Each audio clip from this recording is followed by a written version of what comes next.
সবাইকে স্বাগত। আপনারা যারা পরীক্ষা দিবেন আপনাদের পরীক্ষাটি লিখিত হবে। আমি আবারও বলতেছি, আপনারা যারা পরীক্ষা দিবেন আপনাদের পরীক্ষাটি লিখিত হবে। আপনাদের পরীক্ষার জন্য স্পেশাল একটি প্রশ্ন প্যাটার্ন নিয়ে এসেছি। ইনশাল্লাহ এই প্যাটার্ন থেকে 25 থেকে 30 নাম্বার অনায়াসে কমন পাবেন। শুধু ধৈর্য সহকারে সম্পূর্ণ ভিডিওটা দেখেন, আমি দেখিয়ে দিব কোন কোন বিষয়ে কোন কোন টপিক থেকে প্রশ্ন উত্তর আসবে, 100% হুবহুব কিভাবে কমন পাবেন, এই সকল তথ্য নিয়ে আজকে আলোচনা করব। আর বিশেষ করে বলে রাখি, আপনারা যারা পরীক্ষা দিবেন পরীক্ষার প্রশ্ন প্যাটার্ন যেমন থাকবে সেম প্যাটার্নে একদম শর্ট করে স্পেশাল শর্ট চূড়ান্ত সাজেশন তৈরি করা হয়েছে। সাজেশনটি নিতে স্ক্রিনে দেওয়া হোয়াটসঅ্যাপ নাম্বার রয়েছে, ইমো নাম্বার রয়েছে, দুটোর মধ্যে যে কোনো একটি মেসেজ করে সাজেশনটি সংগ্রহ করুন। সাজেশনের মূল্য মাত্র 100 টাকা। আমি বলি অবশ্যই যারা যারা পরীক্ষা দিবেন প্রত্যেকে সাজেশনটি সংগ্রহ করবেন। যারা চাকরির কারণে, কাজের কারণে অথবা পড়ালেখা একটু দুর্বল, প্রত্যেকে সাজেশনটি সংগ্রহ করবেন। ইনশাল্লাহ আপনারা পরীক্ষায় পাশ করবেন। আমি আবারও বলি, একদম শর্ট স্পেশাল চূড়ান্ত সাজেশন পাবেন। আমাদের সাজেশনটি পড়লেই যথেষ্ট। সাজেশনের বাইরে আপনাকে আর কিছুই পড়তে হবে না। আমি মূল কথায় চলে আসছি। প্রথমে থাকবে কি, এখানে প্রথমে থাকবে সাধারণ জ্ঞান। যেমন এখানে রয়েছে বিদ্রোহী কবিতার রুচিও থাকে, কাজী নজরুল ইসলাম। কতটা গুরুত্বপূর্ণ শুধু আপনারাই বুঝতেছেন। রবীন্দ্রনাথ ঠাকুর কত সালে নোবেল পুরস্কার পান, এটা কত গুরুত্বপূর্ণ আল্লাহ ছাড়া কেউ জানে না। 1913 সালে কত পরীক্ষা আসছে, সেটা আল্লাহ ছাড়া কেউ জানে না। 3 নম্বরে রয়েছে বাংলা সাহিত্য। সাহিত্য সম্রাট বলা হয় কাকে? বাংলা সাহিত্যে সাহিত্য সম্রাট কাকে বলা হয়? বঙ্কিমচন্দ্র চট্টোপাধ্যায়কে। তারপরে রয়েছে 4 নম্বরে বাংলা ভাষায় প্রচলিত 2টি চীনা শব্দ লিখুন। চীনা শব্দ লিখেন, অর্থাৎ আমরা যে ভাষাগুলো প্রতিনিয়ত বলতেছি এই 2টা ভাষা, যেমন চা, চিনি, যেমন এগুলো আমরা মনে করতেছি অনেকে যে এগুলো বাংলা না, এগুলো বাংলা শব্দ না, এগুলো হচ্ছে চীনা শব্দ। ঠিক আছে। বাংলা ভাষায় শব্দসমূহ অর্থ অনুসারে কত প্রকার? 3 প্রকার। বাংলা ভাষার শব্দসমূহ অর্থ অনুসারে কত প্রকার? 3 প্রকার। সন্ধি বিচ্ছেদ থেকে থাকবে। দেখেন, সন্ধি বিচ্ছেদ থেকে আমি যে প্রশ্ন উত্তরগুলো নিয়ে এসেছি এগুলো খুবই গুরুত্বপূর্ণ, আপনাদের পরীক্ষা আসবে। ঠিক আছে। সন্ধি বিচ্ছেদ থেকে দেখেন হিমালয়, গবেষণা, পরীক্ষা, দিগন্ত, এখান থেকে আপনারা 2 মার্ক কমন পাবেন। এই সন্ধি বিচ্ছেদ থেকে আমি বলে দিলাম। তাই বলি অবশ্যই আমাদের চ্যানেলটি সাবস্ক্রাইব ও পেজটি ফলো দিয়ে রাখবেন। কেন?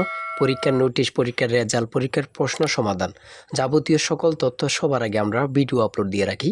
আপনি যদি চ্যানেলটি সাবস্ক্রাইব, পেজটি ফলো দিয়ে রাখেন, সবার আগে চলে যাবে আপনার কাছে নোটিফিকেশন। মনে করেন আপনি পরীক্ষা দিয়েছেন, পরীক্ষার প্রশ্ন সমাধান দেখিয়ে দিব, তারপরে রেজাল্টের অপেক্ষা করা লাগবে না, আমাদের চ্যানেলে পেয়ে যাবেন, সকল তথ্য পেয়ে যাবেন, এবং কি নতুন নতুন চাকরির তথ্য পেয়ে যাবে। সার্কুলার দেওয়ার সাথে সাথে আমাদের চ্যানেলে আপলোড দেওয়া হবে। আপনি শুধু আমাদের চ্যানেলটি সাবস্ক্রাইব, পেজটি ফলো দিয়ে রাখলে সবার আগে চলে যাবে আপনার কাছে নোটিফিকেশন। তাই অবশ্যই চ্যানেলটি সাবস্ক্রাইব, পেজটি ফলো দিয়ে আমাদের মেম্বার সদস্য হয়ে আমাদের সাথেই থাকবেন। আপনারা যারা যারা পরীক্ষা দিবেন, আমি বিশেষ করে বলি রাখি, 100 টাকা কিন্তু বড় কথা না। আপনারা প্রত্যেকে সাজেশনটি সংগ্রহ করবেন। ইনশাল্লাহ এই সাজেশনের বাইরে আপনাকে আর কিছুই দেখতে হবে না। তারপরে কারক ও বিভক্তি নির্ণয় করুন। কারক ও বিভক্তি নির্ণয় করুন।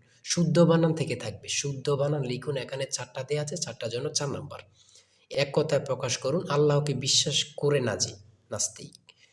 চিরকাল, দরিয়া স্থায়ী, চিরস্থায়ী। এখানে প্রত্যেকটা প্রশ্ন খুবই গুরুত্বপূর্ণ। অর্থসহ বাক্য রচনা করুন। প্রত্যেকটা প্রশ্নের মান কিন্তু 1 করে। ঠিক আছে। তারপরে ট্রান্সলেট থাকবে। আপনাদের পরীক্ষায় ট্রান্সলেট থাকবেই, 100% শিওর ট্রান্সলেট থাকবে। ঠিক আছে। এখানে ট্রান্সলেটগুলো দেওয়া রয়েছে, খুবই গুরুত্বপূর্ণ। ঠিক আছে। তারপরে থাকবে আপনাদের শর্ট করে একটি প্যারাগ্রাফ থাকবে। শর্ট করে একটি প্যারাগ্রাফ, অথবা 5টা সেন্টেন্স লিখতে বলবে, অথবা 7টা সেন্টেন্স লিখতে বলবে। যেমন মাই কান্ট্রি সম্পর্কে লিখতে বলছে, এখানে প্যারাগ্রাফ থাকবে। এই প্যারাগ্রাফটা পারলে আপনাদেরকে 5 নাম্বার দেওয়া হবে। ঠিক আছে। এখানে কিন্তু সমাধান সহ দেওয়া আছে, আর আমাদের প্রত্যেকটা প্রশ্নের সমাধান, ব্যাখ্যা ও সমাধান সহ পেয়ে যাবেন। আসল শর্ট চূড়ান্ত সাজেশনটা কিন্তু এই নাম্বার হোয়াটসঅ্যাপ, ইমো আছে, ওখানে মেসেজ করে সাথে সাথে সংগ্রহ করুন। এদিক দিয়ে কিন্তু প্যারাগ্রাফটা সমাধান সহ দেওয়া আছে, আপনারা দেখে নেন। মেক সেন্টেন্স, এখানে 5টা দেওয়া আছে, 5টার জন্য 5 নাম্বার। প্রিপোজিশন থেকে থাকবে। আমি বারবার বলে রাখি, ইংরেজি পার্ট থেকে প্রিপোজিশন থেকে আপনার থাকবে।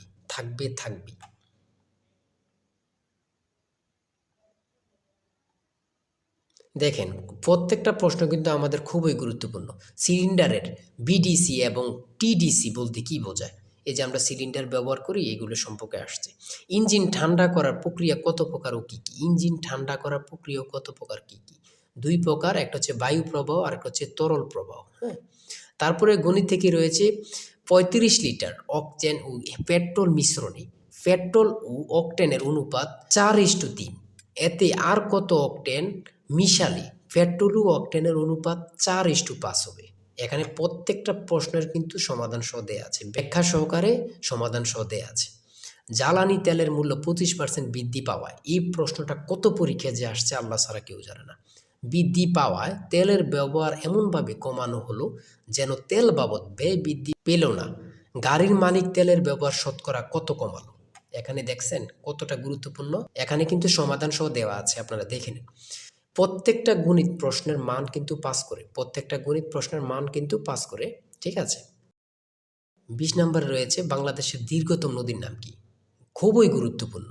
বাংলাদেশের দীর্ঘতম নদীর নাম হচ্ছে পদ্মা। জনসংখ্যা বিবেচনায় মুসলিম বেশি, ক্ষুদ্রতম দেশ কোনটি? মালদ্বীপ। আপনাদের পরীক্ষায় এটা আসবে, যান বলে দিলাম।